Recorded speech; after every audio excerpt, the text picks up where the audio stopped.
దొరల గడీల గేటు ముందల ఎర్రటెండలో గంటల కొద్ది కూర్చోబెట్టినప్పుడు తెలంగాణ ప్రజల యొక్క గుండె తరుక్కుపోయింది. ఇంత దుర్మార్గం, ఇంత కర్కశత్వం పరాయివాడి పాలనలో కూడా ఇంత అవమానం జరగలేదు. గద్దరన్నను ఎర్రటెండకు కూర్చోబెట్టిన వాడిని శాశ్వతంగా ఫామ్ హౌస్లో బంధించాలని ఆనాడే ప్రజలు నిర్ణయించారు. ఏ రోజైతే అందశ్రీ గలాన్ని నిర్బంధించాలనుకున్నాడో, ఏ రోజైతే గద్దరన్నను అవమానించిండో ఆనాడే తెలంగాణ 4 కోట్ల ప్రజలు నిర్ణయించుకున్నారు. ఇక సమయం ఆసన్నమైంది, గడీలను బద్దలు కొట్టాల్సిందే అని నిర్ణయించుకొని లక్షలాది మంది రోడ్ల మీదకి వచ్చి ఈనాడు ఆ దొరల గడీలను బద్దలు కొట్టి ప్రజాపాలనను తీసుకొచ్చి ఇక్కడ కూర్చోబెట్టారు. ఆ ప్రజాపాలనని డిసెంబర్ 7, 2023 నాడు బాధ్యత తీసుకుంటే జూన్ 2, 2024 నాడు రాష్ట్ర అవతరణ దినోత్సవం రోజు తెలంగాణ జాతికి జయ జయ హే గలాన్ని అంకితం చేసినప్పుడు అందశ్రీ గారి భావోద్వేగం పరేడ్ గ్రౌండ్లో వారి కళ్ళల్లోనే చూడాలి.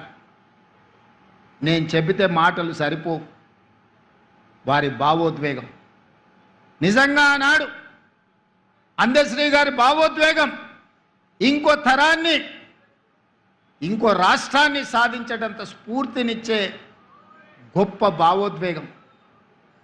అందుకే మిత్రులారా, ఈనాడు ఈ ప్రభుత్వం ఒక అందశ్రీని, ఒక గద్దరన్నను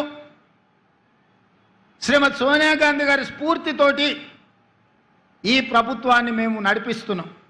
ఈనాడు నా సహచర మంత్రివర్గ సభ్యులు ఎన్నికల సమయంలో ఇచ్చిన హామీలను, ప్రజల అవసరాలను, ఆర్థిక ఇబ్బందులున్నా ఒకటొకటిగా పరిష్కరించుకుంటూ కుటుంబాన్ని చక్కదిద్దే ప్రయత్నం చేస్తున్నారు. రోజుకు 16-18 గంటలు ఈరోజు సహచర మంత్రివర్గ సభ్యులు ఈరోజు ప్రజలకు అందుబాటులో ఉండి పనులు చేస్తున్నారు. ఇవాళ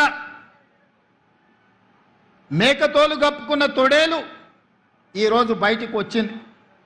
మేకతోలు కప్పుకున్న తొడేలు ఈనాడు మాట్లాడుతుంది. కేసీఆర్ గారు నోటిఫికేషన్లు ఇస్తే రేవంత్ రెడ్డి ఉద్యోగాలు ఇచ్చిండని. నేను అడగదలుచుకున్న ఈ తొడేళ్ల గుంపును ఆనాడు నీ చెల్లిని నిజామాబాద్ పార్లమెంటు ఎన్నికల్లో బండకేసి కొడితే 6 నెలలు తిరగకుందే శాసన మండలికి ఉద్యోగాన్ని ఇచ్చి పంపించింది కదా. నీ బంధువు వినోద్ కుమార్ని పార్లమెంటులో గోతి తీసి పాతి పెడితే కరీంనగర్ ప్రజలు ప్లానింగ్ కమిషన్ వైస్ చైర్మన్గా 3 నెలల్లోనే ఉద్యోగం ఇచ్చిండ్రు కదా. మీ బంధువులైన హరీష్ రావు గారికో, కేటీఆర్కో, లేకపోతే దయాకర్ రావుకో ఇలా చెప్పుకుంటూ వెళ్తే 100 మంది నీ బంధువులకు ఒక్కరోజు ఖాళీ ఉండకుండా ఉద్యోగాలు, మంత్రి పదవులు ఇచ్చినావు కదా.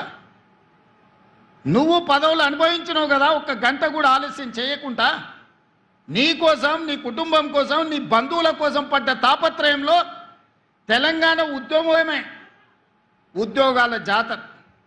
ఆ ఉద్యోగాల గురించి ఒక్కరోజైనా ఆలోచన చేసినవా? టీచర్ల నియామకాలు చేపట్టినవా? పోలీసు నియామకాలు చేపట్టినవా? డాక్టర్లు, నర్సుల నియామకాలు చేపట్టినవా? లేకపోతే ఇంజనీర్ల నియామకాలు చేపట్టినవా? గ్రూప్ 4, గ్రూప్ 3, గ్రూప్ 2, గ్రూప్ 1 పరీక్షలు ఏవైనా నిర్వహించి నువ్వు ఉద్యోగ నియామకాలు చేపట్టినవా? మేము నోటిఫికేషన్లు ఇచ్చినాం, రేవంత్ రెడ్డి నియామకాలు చేపట్టినన్ని నిస్సిగ్గుగా నడి బజార్లో నిలబడి మాట్లాడుతున్నావు కదా. ఈరోజు ఒక్క మాట నేను అడగదలుచుకున్నా. నోటిఫికేషన్లు ఇచ్చి ప్రశ్న పత్రాలను జిరాక్స్ సెంటర్లో పల్లి బఠానీలుగా అమ్ముకుని వందలాది కోట్ల రూపాయలు సంపాదించుకున్నావు తప్ప ఆ పరీక్షలను పూర్తి చేసి పిల్లలకు ఉద్యోగ నియామక పత్రాలు ఇవ్వాలన్న ఆలోచన ఏనాడైనా నీ కుటుంబానికి వచ్చిందా? నీకో, నీ చెల్లికో, నీ చుట్టానికో ప్రజలు బండకేసి కొడితే ఎంబడే మళ్ళీ ఉద్యోగ నియామక పత్రాలు అందజేసి మీ కుటుంబం కళ్ళల్లో ఆనందం చూసినారు, మీ ఇంట్లో పండుగలు జరుపుకున్నారు. కానీ తల్లిదండ్రులు ఉపాధి హామీ కూలీ పనిచేసి రూపాయి కూడబెట్టి ఉస్మానియా, కాకతీయ యూనివర్సిటీలలో పీజీలు, పిహెచ్డీలు చదివించి పోటీ పరీక్షలకు అశోక్ నగర్, దిల్సుఖ్ నగర్ చౌరస్తాలో, అమీర్పేట్ చౌరస్తాలో 10 ఏళ్ళు కోచింగ్ సెంటర్ల చుట్టూ తిరిగితే పరీక్షలు నిర్వహించి వాళ్లకు ఉద్యోగాలు ఇవ్వాలన్న ఆలోచన ఎన్నడైనా మీకు వచ్చిందా? వాళ్ళ పట్ల ఎప్పుడైనా మానవీయ కోణంలో మీరు ఆలోచన చేసిరుగా? మీరు ఎప్పుడైనా వాళ్ళ పట్ల మనుషులుగా ప్రవర్తించినరా అని నేను ఈరోజు అడుగుతున్నా. 2011 ఉమ్మడి రాష్ట్రంలో గ్రూప్ 1 పరీక్షలు నిర్వహిస్తే 2026లో నేను వచ్చి, మా మిత్రుడు బట్టి విక్రమార్క గారు వచ్చి 2024లో నోటిఫికేషన్ ఇచ్చి వాళ్ళ నియామకాలు చేపట్టే వరకు 16 సంవత్సరాలు ఆ పిల్లలు గ్రూప్ 1 ఉద్యోగాలు రాకపోతే ఏమైపోతారని నేను ఈరోజు అడగదలుచుకున్నా. 2011లో 21 సంవత్సరాలు నిండి పట్టభద్రుడైన యువకుడు గ్రూప్ 1 ఉద్యోగం వచ్చి తెలంగాణ పునర్నిర్మాణంలో భాగస్వామి కావాలని తల్లిదండ్రులకు ఇంటికాడ కాళ్ళకు దండం పెట్టి పట్నం బయలుదేరిన ఆ పిల్లలు 15 సంవత్సరాలు కోచింగ్ సెంటర్ల చుట్టూ తిరిగి వందలాది మంది చచ్చిపోయి, ఖమ్మం దగ్గర ఒక యువకుడు వేగంగా వస్తున్న రైలుకు ఎదురెళ్ళి రైలును గుద్దుకొని ప్రాణాలు వదిలిన మాట నిజం కాదా? ఉస్మానియా యూనివర్సిటీలో మురళీ ముదిరాజ్ అని మెదక్ జిల్లాకు సంబంధించిన యువకుడు ఉరేసుకొని చనిపోయిన మాట నిజం కాదా? ఇలా నేను ఉదాహరణలు చెప్తే వందల కొద్ది ఉదాహరణలు ఉన్నాయి. ఆనాటి ప్రభుత్వం యొక్క నిర్లక్ష్యం, కల్వకుంట్ల చంద్రశేఖర్ యొక్క అహంకారం, ఆయన కుటుంబ సభ్యుల కోసం స్వార్థంతో అందించిన పరిపాలన ఈ తెలంగాణ సమాజాన్ని శవాలమయంగా మార్చింది, దుఃఖ సముద్రంలో నింపింది, దుఃఖ సముద్రంలో మునిగిపోయింది తెలంగాణ రాష్ట్రం 10 సంవత్సరాలు. అలాంటి తెలంగాణను వచ్చిన మొదటి సంవత్సరంలో 67,674 ప్రభుత్వ ఉద్యోగాలు,